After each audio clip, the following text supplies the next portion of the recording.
Jika kita ingin melihat kualitas keislaman seseorang, lihatlah di mana ia saat adzan subuh berkumandang. Apakah ia bergegas menembus gelapnya subuh, atau ia masih asyik meringkuk dan menikmati amisnya kencing syaitan?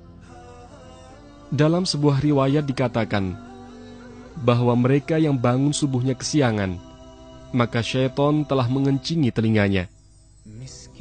Relakah kita ketika kuping kita menjadi pispotnya syaitan? Na'udzubillahi min dzalik. Kita merasa begitu dekat ketika disuruh berlari 100 meter.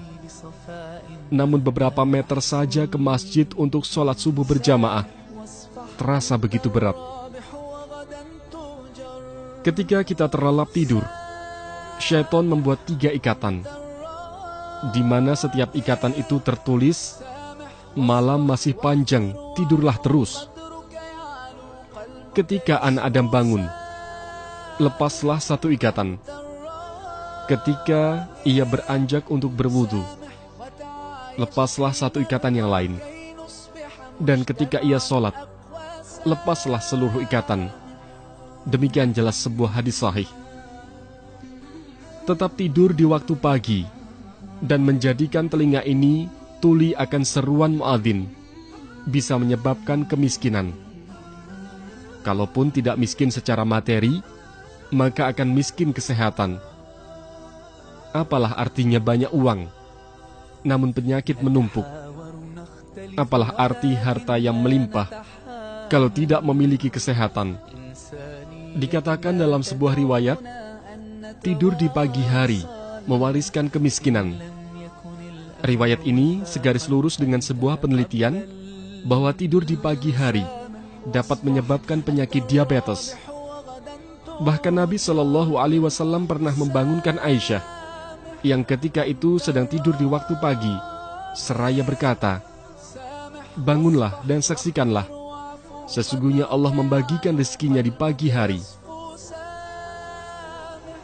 Subuh berjamaah menjadi ukuran keimanan seorang muslim, karena ia merupakan sholat yang berat bagi mereka yang masih ada nifak di dalam hatinya.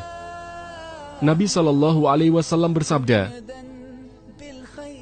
"Inna afqala salatin 'alal munafikina salatul isya'i wa salatul fajri, walau ya'lamuna ma fihima la'atauhuma walau habwa." Sesungguhnya sholat yang paling berat dilaksanakan oleh orang-orang munafik adalah sholat isya dan sholat subuh. Sekiranya mereka mengetahui keutamaan keduanya, niscaya mereka akan mendatanginya, sekalipun dengan merangkak.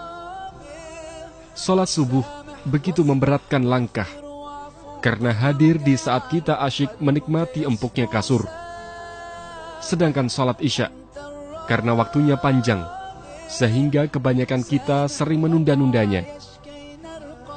Sholat subuh berjamaah di masjid memiliki keutamaan yang luar biasa, sehingga betapa meruginya jika seorang insan beriman melewatkannya. Jika kita sanggup sholat subuh berjamaah di masjid, tentu mudah bagi kita untuk menunaikan sholat-sholat lainnya dengan berjamaah. Salah satu penyebab masuk surga bagi seorang hamba adalah sholat subuh secara berjamaah. Rasulullah Shallallahu Alaihi Wasallam bersabda, "Man shallal bardaini dakhalal jannah." Barang siapa yang mengerjakan sholat bardain, yaitu sholat subuh dan asar, maka dia akan masuk surga. Jangan berbicara Islam terlalu tinggi kalau kita tak mampu berjamaah subuh di masjid. Jangan berharap masuk surga kalau salat subuh kita masih kesiangan. Mari kita buat hari kita ceria dengan mengawal